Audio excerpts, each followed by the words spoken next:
Hey Sun Devil fans, Sandy Charles here for DevilsDigest.com, and I'm joined by our publisher, Hode Rubino. We are here previewing this weekend's game, a home game. Utah comes to town to take on the Sun Devils here at Tempe. So Hode, momentum doesn't always equal success. ASU last weekend heading into USC had zero momentum, but they walked away with a win. Can they finish this weekend and continue on each weekend after? Yeah, it's going to be really interesting to see because momentum isn't always a precursor to success. And like you said, going into the USC game, following a home loss here to Stanford, which I think was really demoralizing. It was the smallest offensive output of the year. You played a Stanford team that really wasn't able to run the ball all that well for a change, and Arizona State still comes out on the losing end. I felt that it was a really dark period for Arizona State, if you will, throughout the season. And going to the USC game, even though USC had all these injuries, you figured, okay, well, here's another road game. Why should we expect ASU to play better on the road, especially in LA Coliseum, where, as we know, up until last weekend, Clay Helton, their head coach, won 19 straight home games. So yeah, now you kind of wonder, okay, so maybe ASU can kind of keep that bizarro script, if you will, and okay, well, now they did have momentum and they were able to win, but now are they able to capitalize on that momentum and beat Utah? It just really depends on what kind of mindset they're going to be, because I think ASU does have the resiliency, because even a win against USC, I mean, when USC rallied off 21 straight points, it was definitely easy to see how ASU was able to successfully deal with adversity. I mean, people thought that was really the turning point of the game, and ended up not being the turning point of the game, obviously. But when you talk about momentum and handling success, we saw Arizona State after a big win against Michigan State. I really thought this was something that would propel the team to better success than people expected to. They lose back-to-back games to San Diego State and Washington after a win against Oregon State. I mean, again, and not able to capitalize and losing to Stanford over here at home. So it's really hard to tell with this team right now, because like I said, just you think when they're down in their dumps, they're able to be resilient, and when they have any kind of measure of success, they don't seem to able to be capitalizing it. So I guess, not to sound too diplomatic, but we'll just see, because right now I don't think this team has proved one way or another that they can build on success, but on the other side of the coin, really be demoralized by having lack of success. Now let's talk about the Utah defense. There really are no flaws. They have a dominant running defense, and you can't overlook their secondary that gets the job done in the passing defense.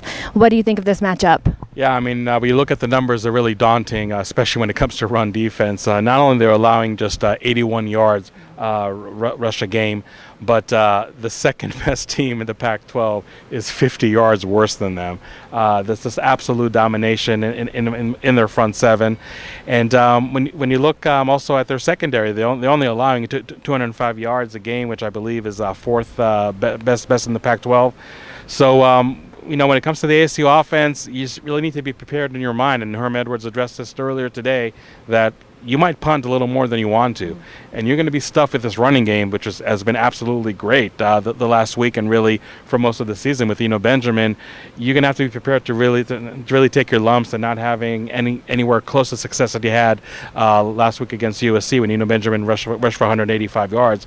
I don't think it would be a outlandish prediction for me to say that ASU is probably not going to gain as a team more than 150 rushing yards here on Saturday afternoon. So the onus really goes on Manny Wilkins and the passing game. Now, like I said, it really is a good secondary, but their starting safety is going to be missing the first half because of a targeting penalty from the last week when they played UCLA.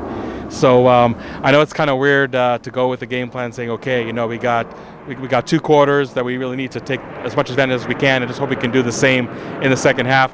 But I think Arizona State really needs to, if they can, just punish Utah with their passing game.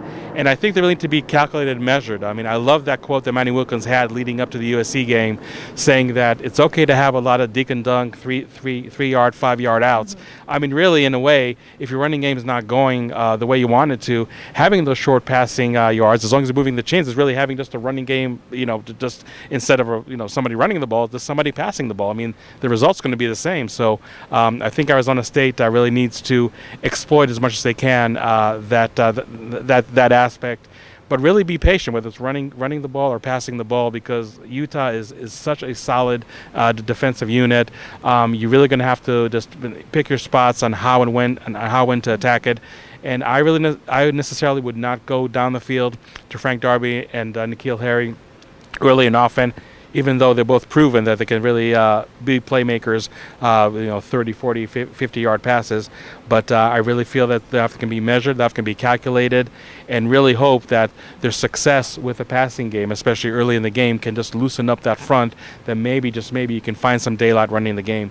But it's really, really a tall task for Arizona State offense. And again, you just can't overstate the fact they need to be as patient as possible, both with the running game and the passing game, when you're facing such a formidable unit. Now, the Utah offense, they've put up 40 points a game in the last 4 games, and some would think they're a high-flying, move the ball around type of offense, but in reality, they dominate by their running attack, which allows success for their passing game. How can ASU's defense slow them down? Yeah, I mean, you talk about one of the best running backs in the Pac-12, and sure, there's one over here in Eno Benjamin, but somebody that has to be definitely mentioned in the same vein is Zach Moss for Utah. Throughout 8 games, has just under 1,000 yards rushing, already scored 10 touchdowns. And the quarterback, Huntley, if you take away the sack yards, has over 400 yards rushing and scored 4 touchdowns. So it's almost like a two-headed monster over there. And yes, you'll probably see a lot of zone read and read option, just because of the way Huntley can rush the ball. But you really need to force as much as you can to have Huntley to be a passer. And a lot of ASU fans will fondly remember the game they had at Salt Lake City last year, when Huntley threw for 4 interceptions. And I think, like I said, after the USC game, when we're talking a little about Utah, I think they rushed him way too fast from injury, and that really, really bit them hard in that game, and I think also for the latter parts of the season. But you really need to be just in a spot where the passing game of Utah, which I think is just okay. I mean, Huntley has 11 touchdowns, 4 interceptions. You really need to make sure that that's going to be the unit that's going to try to beat you. Obviously, much easier said than done, because when you look at the success that Moss and just the running game for Utah has in general, it's not like any other team was giving Utah the run, and ASU is going to do something that other teams did not do, at least in that aspect. One interesting stat when I researched Utah for this weekend is that Utah lost 9 fumbles, and defensive coordinator Danny Gonzalez has been very disappointed with the lack of turnovers from the defense. Looks like interceptions. I don't know when the ASU defense is going to get an interception next time. I know it's been a real sore subject, but ASU did force a fumble against USC last weekend, which led to a score, especially because it was so deep in the field. So I think even though the running game is so formidable, they have shown as an offense a tendency to fumble the ball. So I think Arizona State needs to put more emphasis on that. Not that they haven't been putting emphasis in that aspect in other weekends, but really to force turnovers and to force Utah into the second and third and long, because that is something that I think is the only way to stop Utah's offense. But if Zach Moss has his quote-unquote regular day in the office, it could be a long day for the Sun Devils. Now, Sun Devils have a lot of success at home as compared to away from Tempe. Do you think they'll walk away with a win? This game is definitely a tough one. I think by far this is the best team Arizona State's going to face, definitely at home, if not the entire season. I don't want to belabor the point that Utah is the hottest team right now in the conference, but they really are. The numbers, state it black on white. There's just no way you can really be hyperbolic about this. I think with Arizona State, it really just goes back to your first question about how they can handle success, how they can handle momentum. And Arizona State, up until this point, really has not been able to prove that after a big win, whether it's Michigan State, Oregon State, and now we'll see after the USC win, can they really just build on that, have that as a foundation for to play better? Because look, I mean, they won at USC, and you give them credit, and it's not an easy place to win, as we've talked about, but there were a lot of flaws on both sides of the ball that really revealed themselves. So, it's one of those games where, there's no such thing as an ugly win, but with a lot of shortcomings and deficiencies displayed that Saturday afternoon in the Coliseum, absolutely.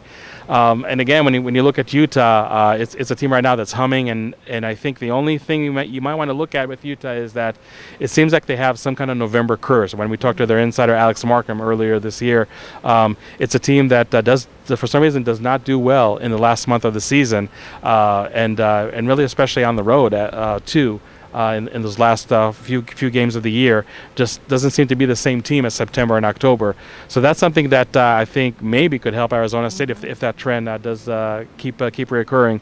But I don't know. I think this is really a tough one for Arizona State to overcome. Not because I don't think this team has some positivity to build on, but I think they're just facing an opponent right now that on both sides of the ball is better. So I'm predicting Utah to beat ASU 28-21. Thank you so much, Hode. Keep it locked in to DevilsDigest.com for all of our in-game and post-game coverage, and of course throughout the entire 2018 season. For Hode Urbino, I'm Sandy Charles. We will see you Saturday.